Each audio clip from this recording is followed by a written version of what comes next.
Mutual ഫണ്ടുകളിൽ ഒറ്റത്തവണയായിട്ടോ SIP രീതിയിലോ തുക നിക്ഷേപിക്കുന്ന ഒരു വ്യക്തി മാർക്കറ്റിന്റെ അവസ്ഥ പഠിക്കണമെന്നും അതുകൊണ്ട് ജോലിയുള്ളവരും ബിസിനസ് ചെയ്യുന്നവരും ഒക്കെ SIP ചേരാനായിട്ട് അവർക്ക് സാധിക്കത്തില്ല എന്നാണ് ചിലർ തെറ്റിദ്ധരിച്ചിരിക്കുന്നത്. എന്നാൽ യഥാർത്ഥത്തിൽ അങ്ങനെയല്ല.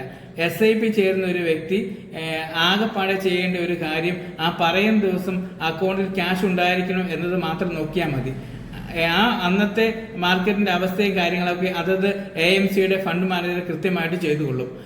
SIPയുടെ ഏറ്റവും വലിയ മറ്റൊരു പ്രത്യേകത എന്താണെന്ന് വെച്ച് കഴിഞ്ഞാൽ നമുക്ക് ഇഷ്ടമുള്ള സമയത്ത് പൈസ കൂട്ടാനോ കുറയ്ക്കാനോ നിർത്താനോ പിന്മാറാനോ ഒക്കെ പറ്റും, പോസ്റ്റ് ചെയ്യാനും പറ്റും.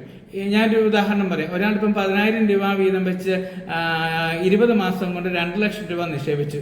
പെട്ടെന്ന് അന്നത്തെ മൂല്യം എന്തുമായിക്കൊള്ളട്ടെ, ആ സമയത്ത് അദ്ദേഹത്തിന് 1 ലക്ഷം രൂപയുടെ ആവശ്യം വന്ന 1 ലക്ഷം രൂപ അദ്ദേഹത്തിന് റിഡംഷൻ ചെയ്യാനായിട്ട് സാധിക്കും. ഇനി ആ സമയത്ത് 10,000 വെച്ച് അടയ്ക്കാൻ ബുദ്ധിമുട്ടാണെങ്കിൽ 500 രൂപ 1000 രൂപയായിട്ട് താക്കാൻ പറ്റും. അല്ലെങ്കിൽ 6 മാസത്തേക്ക് ശമ്പളമില്ലെങ്കിൽ 6 മാസത്തേക്ക് പോസ്റ്റ് ചെയ്യാൻ പറ്റും. ഇനി അതും അല്ലെങ്കിൽ നമുക്കിനി അടയ്ക്കാനേ പറ്റത്തില്ല എന്ന് പറഞ്ഞു കഴിഞ്ഞാൽ അടച്ച പൈസ അവിടെ ഇട്ട് വളർത്താനായിട്ട് പറ്റും. അപ്പോൾ ശരിക്കും പറയുകയാണെങ്കിൽ മ്യൂച്വൽ ഫണ്ടുകൾക്ക് നമുക്ക് ഒത്തിരി കസ്റ്റമർ ഫ്രണ്ട്ലി ആണെന്ന് തന്നെ നമുക്ക് പറയാനായിട്ട് സാധിക്കും.